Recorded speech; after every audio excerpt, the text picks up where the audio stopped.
right, guys, thanks for hanging out with me today. As we wrap up this day one of the symposium, I want to chat a little bit about the path to high performance HVAC. How many of you guys have heard that term before? It kind of floats around a little bit. Okay, so we're going to put some definitions to that. And we're also going to talk about some of the biggest obstacles that are out there to high performance HVAC.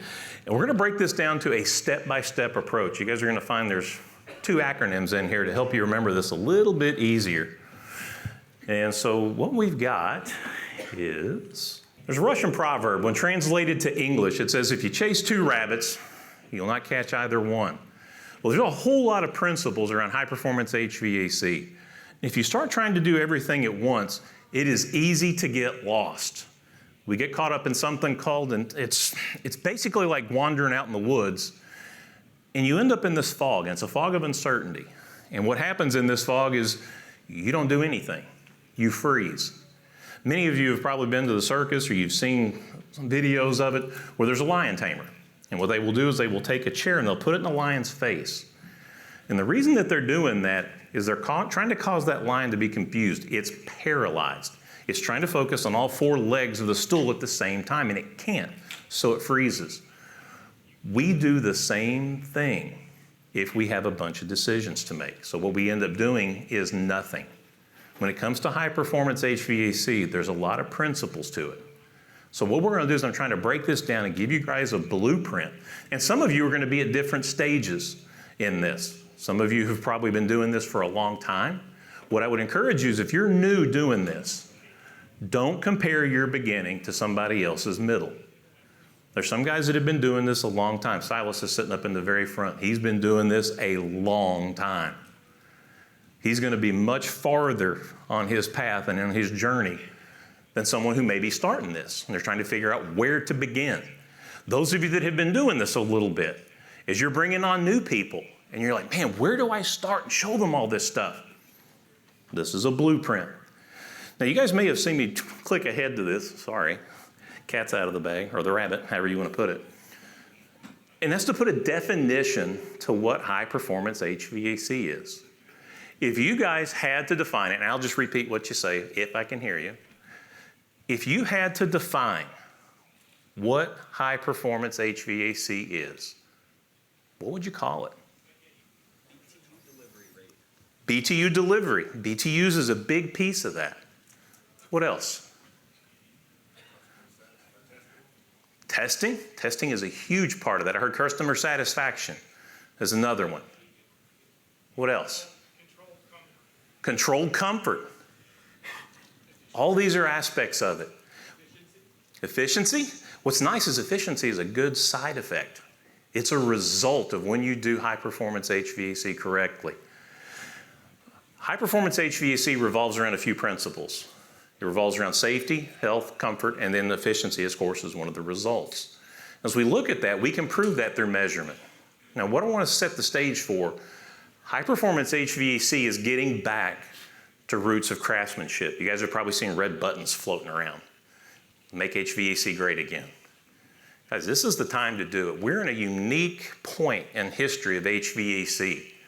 We have the tools to measure craftsmanship to where we confirm the work that we're doing, and we can make it easier. And here's what else is going on.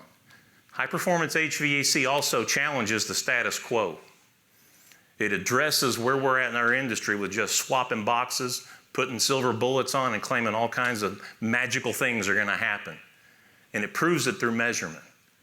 So that's one of the things that we do with high performance HVAC. We challenge how things have been done. We get back to the roots of craftsmanship, and then we confirm it through measurement. Now, just to preview this, I broke it down into three steps, if you will. Well, we're going to talk about what the problem is. There is a problem that high performance HVAC fixes. And then we're going to talk about PATH. It's a real simple acronym you guys can use to remember the steps and how to implement it. And then we'll talk about 3 separate ways that you can apply it. So as you start to bring on new people, you can look at doing this a little bit differently.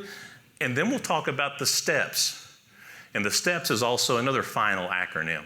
4 ways that you can implement this into your company in a very simple step-by-step basis. Now, you guys may be like me. I used to go to conferences like Comfort Tech. I'd get all jacked up on Mountain Dew, and I'd go back, and I was ready to do everything all at once. And guess what we did? Nothing. So guess what my guys started doing? Every time I'd come back and be all excited, they go, yeah, right, here comes Dave again. And they didn't take me seriously.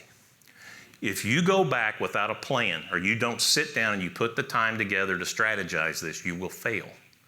That's why most of our industry doesn't do it.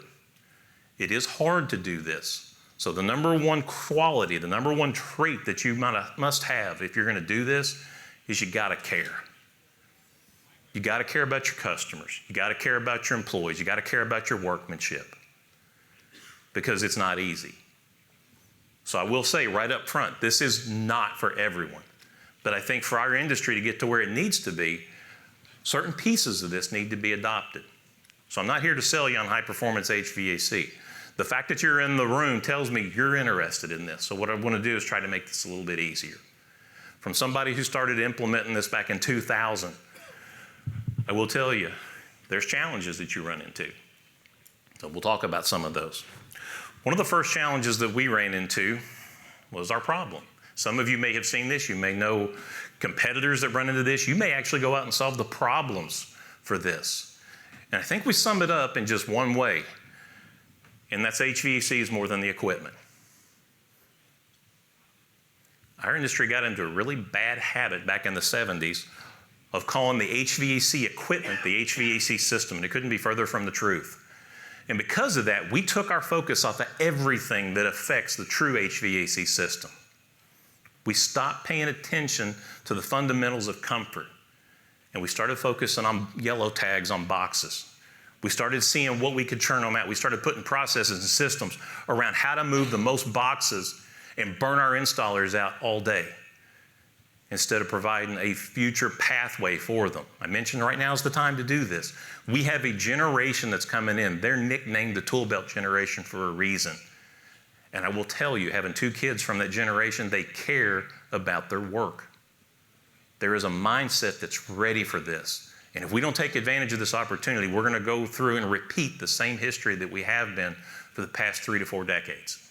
And we can't do that, not with the precision of equipment that's installed today. HVAC is more than the equipment. You notice we've got a transparent illustration here.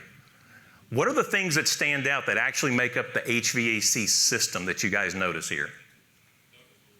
Ductwork. What else? The house. The customer. The customer determines everything in this equation. What else? So building, insulation, there's principles that parallel the traditional duct system and also the building. And we'll talk about those in a little bit as we get to those principles. But I think this whole situation, we started chasing SEER ratings instead of chasing the pillars of performance. And this is nothing new. These principles have been around forever. But now we can quantify them. So as we look at HVAC being more than the equipment, the result of that focus, taking it off the system and putting it on the equipment, is that we have low performance HVAC. And these are just some of the results that you guys can take a look at. The average system, 57% of its rated capacity delivered into the building. So if you're paying for 100,000 BTUs to come into the conditioned space, on a typical system, you're lucky if you're getting 57. Now, some systems are a little bit better, others a little bit worse. So this is on an average, and this is going back to 2005. Our family company was part of some of the original studies on this. So high performance HVAC is a solution to low performance. If we start patting ourselves on the back because we say, hey, I'm putting a code approved system in, congratulations, you got a whopping 63%. Not much of a difference, is it? It's because we ignore the things that we can measure. Now it's easier than ever. Test instruments are affordable. We have apps like MeasureQuick that are automating a lot of this stuff. So we're not having to do it by hand. So as I mentioned, this is a time to start taking a look at this. Now, going through what we teach, some of you may have, anybody in here seen the duct renovation session I did a couple of years ago? Some of you have. If not, I'd encourage you to watch it because it really gets kind of down into the nuts and bolts of this. There's 2 product offerings that we teach you guys to offer. It's a unique product that only you can offer your customers. And it takes the focus off the equipment and it puts the focus on your skills and your ability to deliver it. And then you confirm that that customer got what they paid for through measurements. This is where you can end up with 88% of an improvement. The reason we say that is because some systems are just, you've got ducts that are buried in drywall, you've got poor access conditions, there's only so much that you can do.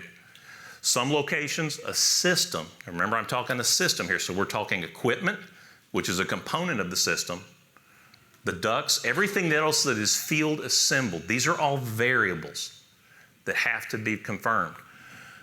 That 88% is an average. Sometimes you'll get a little bit better. Sometimes you won't be able to get that much. But this is what we're aiming for. We're trying to get an improvement. And just by swapping equipment out, you'll never get there. So we have to address the system itself. And as you guys have mentioned, part of that system too is the building. How many of you guys are doing any type of home performance testing, building science principles? Perfect. You guys are addressing the BTU container. That's what a building is. It's a BTU container. If you go back to that slide that I had previously and you think about it, there were people in there, people screw up the BTU container. Because what are they doing? They're breathing. They're constantly opening and closing doors. They're constantly changing the thermostat, right? Things change. So we got to account for that. So this is what we're trying to get to. Here's the solution. And this is what I want to present to you guys today. This high performance HVAC is being the solution. Your craftsmanship plus measurement. Now let's talk about what to measure. There's 4 things. I learned it this way on accident. Now with current NCI training, you can learn it all at once. So I'm going to encourage you to not drink from the tidal wave. Do this very small. I'm going to introduce you guys to something called the 1 degree principle at the end of this presentation that works on how to apply the path. This is a long game. This is not something that you will implement just like that. It does take a little bit of time. We all learn at different rates. And one of the things that you'll find too is consider this like a journey. You're going to notice there's a couple of road analogies, stop signs, all that kind of stuff. And that's because this is a journey. So if I had to sum up high performance HVAC it's a journey. And not everyone is going to do it the same way. Not everyone is going to end up the same place, and that's okay. Your path may be a little bit different. I guarantee you that all of us that came down here, we took different roads, we took different paths, but we all ended up in the same spot. And that's how high performance HVAC is. You may do something a little bit different, and that's okay. So don't think that this is a presentation of thou shalt do it this way, because it's not. It's just to give you a blueprint of how you can try it and use it. And it's also what's worked for us. It's worked for thousands of companies across the country that have been through NCI training. But we need to focus on our pillars. And you'll notice that there's only 3 of them. I mentioned 4 earlier. I'll talk about why there's only 3. How many of you guys sat in Jennifer and Val's session this morning? Anybody sit on their boiler commandments? There was one thing that Jennifer hammered on: safety. Safety is like the red light of high performance HVAC. We want to make sure that we don't miss any of these things. What's probably the number 1 situation that many in our industry completely overlook when it comes to safety? What do you guys think? Carbon monoxide, especially low-level poisoning. We'll say it's a carbon monoxide leak. Carbon monoxide doesn't leak, it spills. It should never spill. So there's situations there, and we put equipment in, and then we install safety devices that don't go off until people are halfway dead. Shame on us. We should be the public's first line of defense for carbon monoxide poisoning. So anything that we're doing, we need to focus on safety first. Then we get to the health aspect. What do you think some of the top health issues that we're facing in our industry right now? Allergies, buildings, sick building, poor ventilation, humidity issues, dust, mold, so biological growth, that kind of good stuff, or not. So these are the issues that are affecting our customers. Unfortunately, we have taken lazy solutions and we've started applying silver bullets to say, oh, this fixes it. And it may or it may not. That's the beauty of high performance HVAC. It's also the scary thing about high performance HVAC is because it's transparent. Once you measure something, It's out there in the open, and you got to do something about it. Because once you see it, you either choose to ignore it or you choose to do something about it. So the option's yours. Now, the fact that you guys are taking time out of your day to be at an event like this tells me something about the character of this group. It tells me you're on that craftsmanship side. How many of you in here learned from your dad, from our grandfather? A whole lot of you. How many of them instilled those principles in you? Yeah, I see a lot of head nodding. Same here. I was blessed with a dad that cared, and they passed that on. Guys, this is what we're doing. Think of this work as legacy work. What we're doing is we're setting up a legacy for future generations as we go through and we focus on these principles of high-performance HVAC. And then finally, in the green light, we've got the comfort, which is usually what most people buy off of. Most people don't buy off of efficiency. But what's interesting is if you do these three right, guess what the result is? Efficiency. Isn't that cool? So they get the benefit of doing it right. So just keep in mind, green light, that's going to be the go. So if you're focusing on efficiency ratings when you're talking with your customers, you are focusing on a problem that they probably don't care about, unless they've got really high utility bills. However, how many customers do you know, how many homeowners that have that room that's hot and cold? Yeah, all of them. A lot. And guys, that's where we focus on. We focus on the problem, we provide the solution, and we confirm with measurements that it actually fixed it. Now let's talk about how to get started with this. Because in those pillars, there is a path. It's a road. As I said, it's a journey. And everybody's going to be at different points on that journey.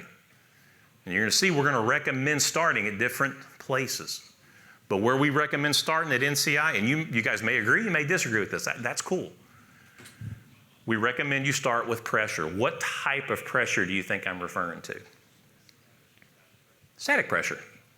It is the foundation of airflow, and it's one of the most misunderstood principles in our industry. It is the gateway to understanding airflow. And those two work together. And the A, of course, is airflow. And we're going to talk about airflow at a couple of different places. Airflow is the lifeblood of an HVAC system. It's also one of the most assumed things that we have. The joke that's been around forever is measuring it with your hand. How many of us have been guilty of that?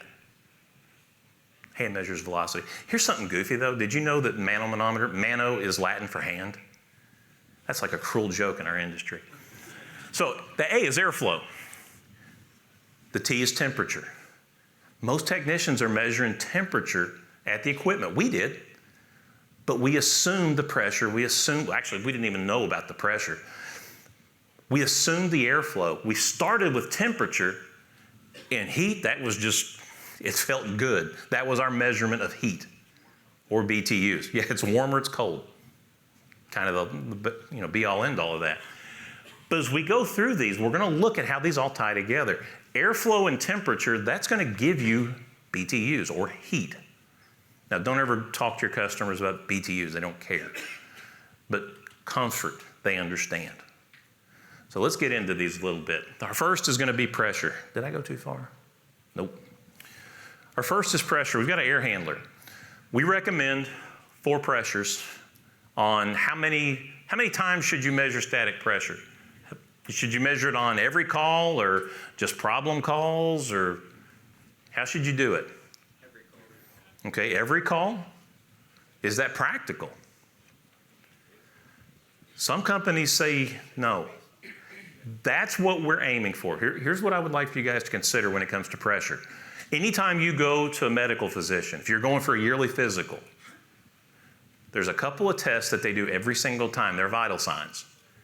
And one of the first ones, after they make sure that you can pay them, is they will measure your blood pressure. Every time. Not just when you look sick, but every time. And that needs to be our goal for measuring static pressure. We need to try to get there on every single call. However, I know that in some cases, it's a pipe dream. So what else could you do? What could you aim for that may be an indicator that you need to measure static pressure?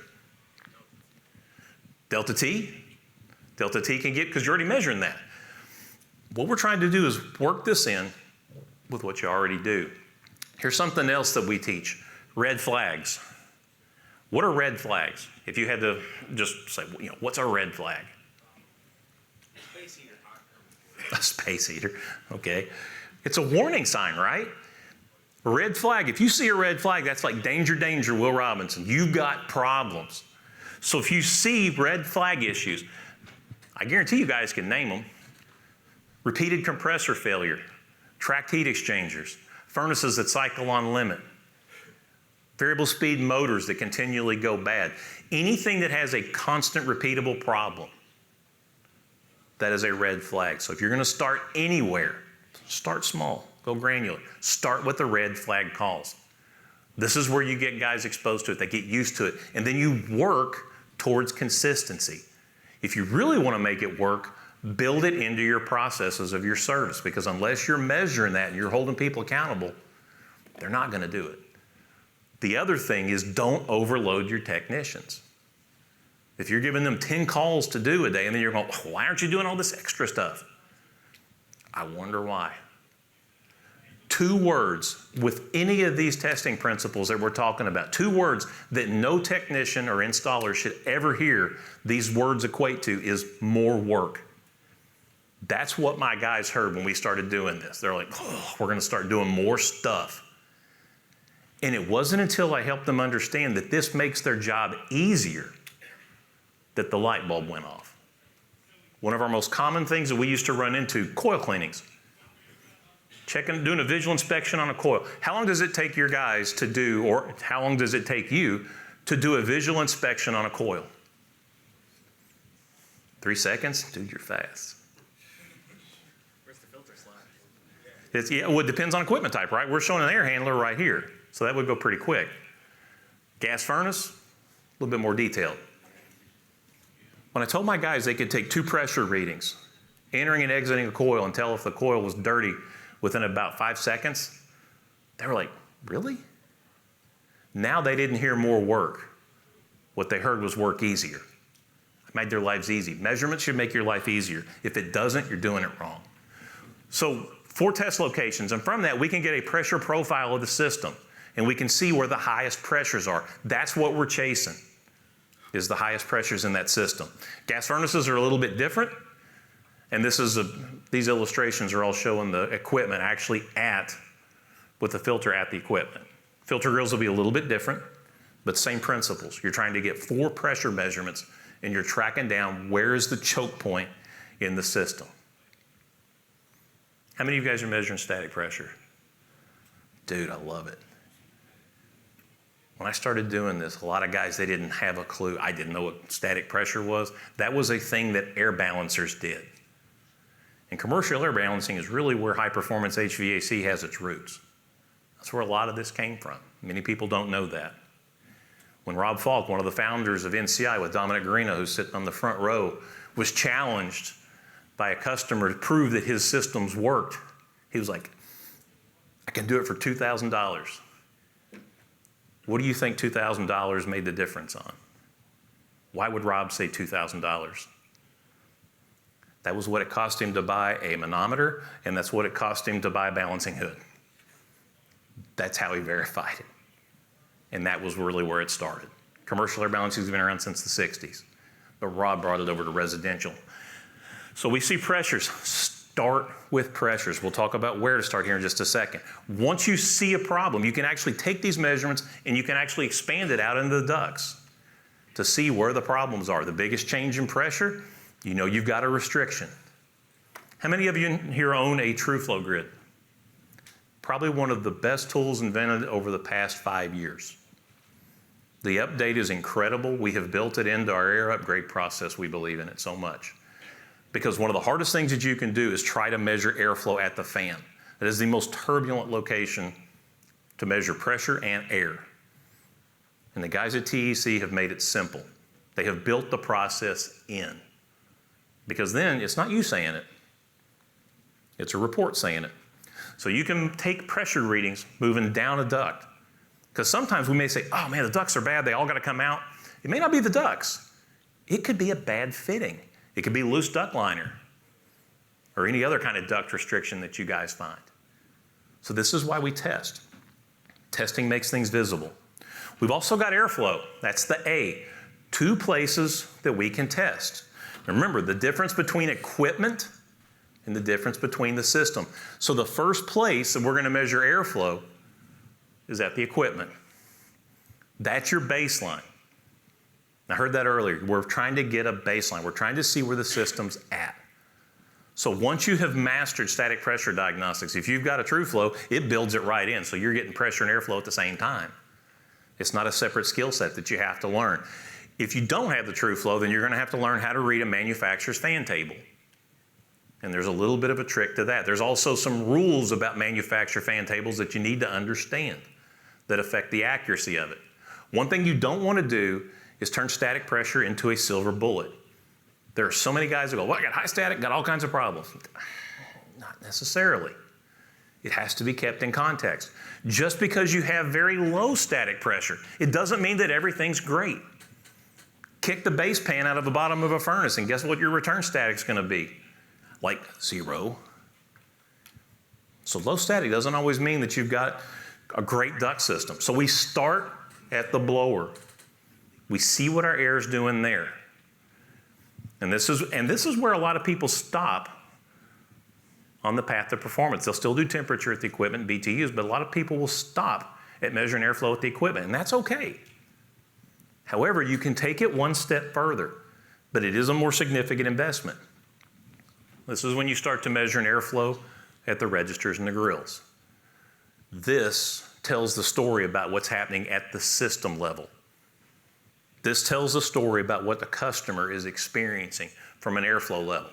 Now, be warned, just because you have the right amount of air being delivered and returned, it doesn't mean that you're going to have a comfortable system. It's one of the biggest assumptions made with airflow is that I've got airflow, everything's great. What if the compressor's dead? What if you have duct losses? This is what's going to lead us to our next stop in that path to performance. And this is where you start to master temperature diagnostics. Temperatures, once you put airflow behind them, take on an entirely new meaning. However, in our industry for years, we took the temperature readings and tried to back into the airflow. And many times we were making some huge assumptions. When I was a tech coming up, the first thing that we did on any service call that we did was we grabbed a jug of magic juice and a set of gauges. That's what we did because I was trying to do one thing. If that thing was intermittently freezing up, I was trying to get the suction pressure up to where the saturation was above freezing. I did not want that coil freezing. I didn't know to dig any deeper in this. What was once a mystery, now to a lot of our industry, is common knowledge. Guys, don't take that for granted. With resources like HVAC School, the podcasts that are out there, this information is freely available now. I would have given my right arm to have had access to some of this stuff 30 years ago, to even know this stuff. And now we talk about it as common knowledge. Don't forget how special that is. So with airflow, you need different instrumentation to measure airflow at the registers and the grills. You can start seeing what's going on in a room-by-room basis just by measuring airflow. So 2 different locations. And this is really important to understand because one is fan airflow, equipment airflow. The other is system airflow. Now here's a question. You see all kinds of little blue arrows on the ducts. What's the difference between fan airflow and system airflow? Duct leakage. And it's pretty much always there. It's just a matter of which side's doing it worse. Pretty much always there. So, are you guys, does this make sense so far? We start with pressure and we master it. And then we move to airflow. These are our pillars that we're starting to set in place as we're building up high-performance HVAC. Now, I mentioned that we learned this on accident. And that's because pressure and airflow was all NCI taught besides carbon monoxide testing and combustion analysis when I met those guys. It was a conversation between Gary Nelson of the Energy Conservatory and Rob Falk that led to some of the next progressions in system performance testing that took place back in the early 90s. Gary started asking about BTUs, and that opened up Pandora's box because Rob started digging, and he started digging a lot. He was like, wow, we've got it on the air side, but there's more. This is where the temperature and the BTUs start to tie in. Temperature, we're still going to measure it at the equipment. What I want to encourage you to do with this, start with where you're at. Most of your guys, anything new that you try, how many of you guys started a New Year's resolution in January? Anybody start one? Some people did. Did you stick with it? So far, good for you. You're not the norm. Most people are like me. They quit within like 3 days. So mine was to start exercising again. I have failed miserably. So I got work to do. I say that to get to this. Habits are hard to break. And what we're doing, these things that we're talking about, any of the sessions that you go to here, what we're talking about is we're trying to improve the industry as we also are talking about breaking bad habits. Think about that for a second. We wonder like, man, why don't all these guys do this? Why doesn't everybody lift weights every day? Because it's hard. So we wonder, why don't we do this? Because we are breaking habits. We are rewiring people's brains for this stuff. And in order to do that, does it happen all at once? No, it happens slowly. So this is why we have to make these changes slowly, incrementally, meet people where they're at. It's a whole lot easier for me to stop eating a donut every night than it is to give up donuts all at once. I love donuts, by the way. So you start small. Meet people where they're at. Temperature at the equipment. We can do that. And then slowly, we start looking for those red flag calls. Those rooms that are uncomfortable. Why not take a wireless probe and put it in the register? See what the temperature is. See if it's the same. If it's a couple degrees off, I guarantee you got a problem. And just because the ducts are insulated doesn't mean anything. How many of you are from basement markets? A lot of you. How many of you think it's acceptable to leave an uninsulated duct in a conditioned space? No, hands went up. Good. I was going to say, all this is proving it to yourself. If you believe that it's okay, because that's a common theme that's taught in our industry, is if you have conditioned space and you have ducts in that space, that all the energy's there. Tell that to the uncomfortable homeowner who lives in the room at the farthest end of the house. They don't care that it warms up the conditioned space. They want it in the room. A quick temperature test. So notice what I'm suggesting here. Small incremental changes. Move from the equipment, which is what many technicians and installers are comfortable with, into the system. This is where we're getting ready to get into the application side of this. So now we're going to move into temperatures at the registers and the grills. This is the customer's side of the duct system. This is what they care about. We have to meet them where they're at, in addition to meeting us where we're at.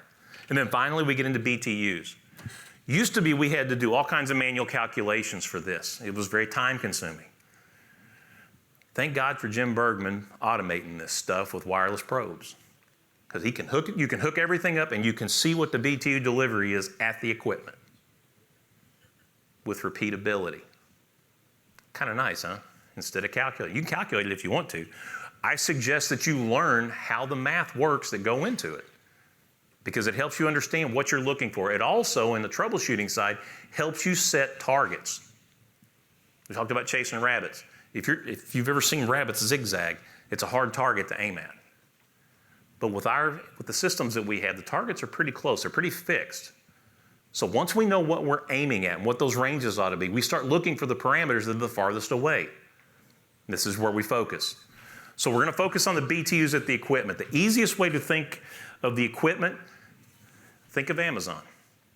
Amazon has fulfillment centers.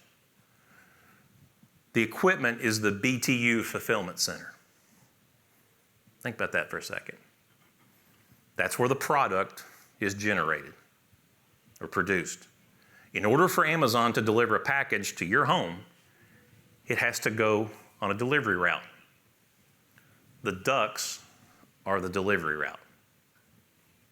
Now there's a container that is carrying that product to your house. So think of airflow, boxes of air, is BTU containers delivering that product to your house. The registers and the grills are the intended delivery location. Now, I don't know about you guys, but Amazon kind of sucks in my area for delivering packages. I've got a 1,000-foot long driveway, and sometimes those packages are left at the end. Now, if it's UPS or FedEx, I have no idea where they're going to end up at. At least Amazon's repeatable. We need to be repeatable on delivering the product and be consistent. So let's look at this from a little bit different standpoints. Everybody's following along with me so far. P is pressure. A, T, H, heat. It's easy to remember, right? It's also easy to teach. Your guys will remember it. Now let's talk about how to apply this. Remember I said meeting people where they're at. We start at the equipment. This is where we start to implement habits. We start to implement the change at this point. If we want to improve HVAC and we want to get better at what we're doing, we've got to start with where we're at. Start measuring pressure, airflow, temperature, BTUs at the equipment. And you can start in that order. Doesn't mean you have to do it all at once, but start slowly implementing these steps in with what you're comfortable at. Start at the equipment and then build on that. From there, we move out into a part that's kind of uncomfortable for a lot of us, and that's the ducts. Notice I highlighted the return side first. Why would I highlight the return side of a duct system first? It's where all the problems are at. Start with the return side of the system. Look at it. You can do a visual inspection and tell a lot. What's cool about measurement is it takes what you already know with your eyes and it puts data behind it to back it up instead of opinions and assumptions. You're verifying a lot of times what you already know. You can look at a fitting. I could throw all kinds of pictures up here and you could go, that fitting sucks. And then you can measure it and you can prove it. So we're tying these things in together. You're also proving why the work that you do is superior. So start focusing on the ducts. A static pressure test, just to reframe it, is actually how you start to add the duct system to your maintenance agreements. I don't know if you guys have thought about that in that. You can add the duct system to your maintenance agreements with a 5-minute static pressure test. What do you think is going to be the number one? Let me go back here for a second, because actually let me stick with the ducts, because this is kind of where this ties into. What do you guys think, and actually not just think, but those of you that experience this, what is the number one obstacle to measuring static pressure? At least in your opinion. Access? What else? Laziness? Service techs needing manometers? What else? Knowing how to do it. That's a huge one. Probe placement, knowing where to drill. By the way, we don't ever say drill. We install test ports. You don't want a customer getting out of your house. What else? Trust in your tools, trust in your measurements. Would you believe it boils down to an even more basic emotion? Fear. People are afraid they're going to make mistakes. And if we start asking them to go outside their comfort zone, hey, take this drill, punch this hole in this piece of equipment. By the way, there's a heat exchanger here, there's a coil, there's capillary tubes, there's all kinds of stuff back behind here. Don't hit it. And they're going, hyperventilating, right? We set them up for failure. Instead of saying, hey, here's this old beater unit that we changed out, go drill a bunch of holes in it and see what you find. I guarantee you I'm probably the only person in this room that has ever drilled a square hole. I learned a lesson from that. If you take a 3/8 bit with a stop on it and you try to push it through the metal, it will drill a square hole and you'll have a meat hook hanging off the side of it. So, stay away from that. Supply ducts. Typically, if you're trying to fix an airflow problem, you're going to focus on the return ducts. If you're going to fix a comfort problem, you're typically going to move to the supply ducts. That's what we found, what you're going to see from that. All of the pressure, airflow, temperature, and heat characteristics apply to not only the equipment, but the ducts, and then finally, the building. Now, we'll tell you guys, I have to admit, we started this, we were a hodgepodge of everything. So I'm trying to give you a consistent path to stay on the path. Start looking at the building. It is an extension of the HVAC system. And I promise a lot of the most complicated problems that you run into, even some of the most common problems that you run into, are tied to the building. How could you tie pressure into the building side of the duct system? What is a test that you could do? Room pressures. Room pressures is a great place to start. You're testing the static pressure of the building. What about airflow? How could you test airflow on a building? Doors open and closed. Blower door. You're testing air leakage on a building. What about temperature? Thermal camera. That is one of the greatest sales tools that you can invest in, is a thermal camera. Give it a homeowner, they will find work for you. Come here, look at this. Our house is so messed up, will you please fix it? It doesn't always go like that. And then finally, BTUs. Guys, that is the load side. And that's what we've got to control and we're trying to reduce. Now let's talk about the steps. STEPS is also an acronym. I got super clever with this one. But with STEPS, there's actually three people you got to consider with this. Number one is you. As I said earlier, this is not easy. If you don't believe in this, the first obstacle that you run into, you're going to quit. I couldn't tell you how many times I almost gave up on this stuff because numbers didn't add up. Things didn't make sense. Why does that stupid balancing hood not give me the number that I want? These are the things that you'll run into. You first have to show yourself that this is worthwhile, because if you don't believe in it and you don't care, you won't do it. The second thing that you'll need to do on this step is you'll need to teach. You'll need to get the proper training. As I mentioned earlier, there are so many fantastic resources available now that you can teach yourself. Learn this stuff. It's out there if you'll just dig. Then you need to equip yourself. You need to get the right stuff.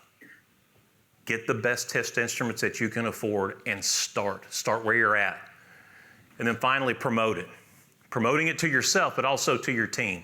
And that's the second set of people that you need to consider.